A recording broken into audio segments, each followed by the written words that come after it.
రేపు తెల్లారితే సింగనగర్ లో నిన్నటిదాకా పులిహార పొట్లాలు, వాటర్ ప్యాకెట్స్, వాటర్ బాటిల్స్, పాల ప్యాకెట్లు నిన్నటిదాకా అది.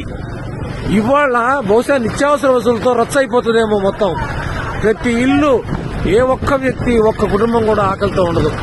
ఇదిగోండి ఇలా. ఇది వాటి మీద చిన్న బొమ్మలో పవన్ కళ్యాణ్ది, చంద్రబాబుది ఉంది. ఫిగర్ ఉంటే ఉంది, కానీ చేసిన వ్యక్తి ₹1,00,000 చేసి ₹1 తన పేరు పెట్టుకున్నాడు. అది జెన్యూన్ కావాలి ఈ ప్రజలకి. ఇదిగో ఇది నేను చేశాను అని తెలుసుకోగలగాల. ఇప్పటికీ చేయకపోతే మన కళ్ళు లేనట్టు. ఇది చూసి కూడా మనకు కనపడకపోతే కళ్ళు లేనట్టు.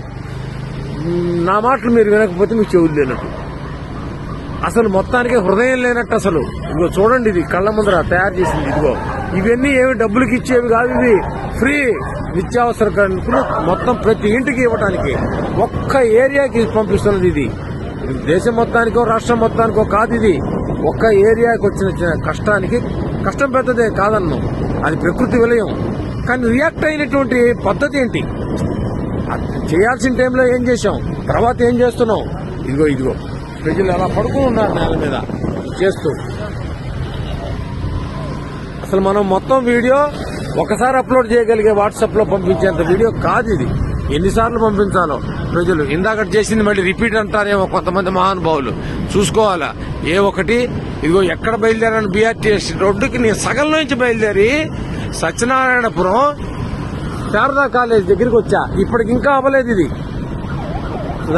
వెనక్కి తిప్పు, నెక్స్ట్ ఇక్కడి నుంచి రైట్ సైడ్ తిప్పు అనేది వెనక్కి వెళ్దాం. ఇంకా ఇవి మనం తీయలేము. ఇదిగో ఇంకా తీయలేము. ఇదంతా వెళ్ళినంత మేర నీకు మన ఓపిక ఇది చూడటానికి. వీళ్ళు పడ్డ కష్టం ఇది. పోలీసులు డిపార్ట్మెంట్ మొదట్లో చేశారో చేయలేదో తెలియదు, కానీ ఇప్పుడు మాత్రం ఇది కార్యక్రమం జరుగుతోంది. ఇప్పుడు మడుగు మనస్ఫూర్తిగా వీళ్ళందరూ చేస్తున్నారు. ఇదిగో పాల వ్యాన్లు, ఇవన్నీ లారీలు, ఇవి నిత్యావసర సరుకులతోటి. మరి ఇక్కడ ఇంత సరుకు ఎక్కడి నుంచి ఎట్లా వచ్చింది, ఎక్కడి నుంచి తేగలిగారు? ఏంటి వందల లారీలు సరుకులు.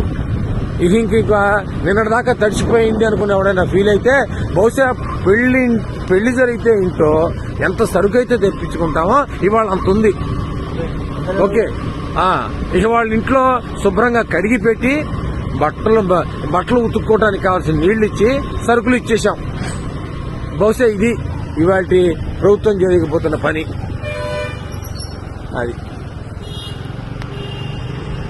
ఇది నా హృదయం స్పందించి ప్రజలు తెలుసుకుంటారని. ఇవన్నీ డిపార్ట్మెంట్ వీళ్ళని తీసుకురావటానికి, డిస్ట్రిబ్యూషన్ వాళ్ళు తీసుకోవడానికి తెచ్చింది. ఇది ఎంతగా ఉందంటే ట్రాఫిక్ జామ్ అయిపోయింది.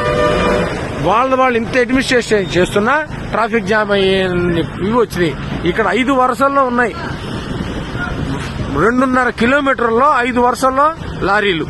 ఇది వేరే. ఇప్పుడు ఇది ఇందాక తీసుకెళ్ళినటువంటి లైన్ వేరు, ఇప్పుడు రిటర్న్ వస్తున్నా ఇది లైన్ వేరు. ఇది బీఆర్టీఎస్ రోడ్ అని, ఇది 6 లైన్ రోడ్. ఇది విజయవాడలో ఎందుకో ట్రాక్ తీసేస్తే పెట్టింది. ఇది ఇవాళ దీనికి వాడుకుంటున్నారు.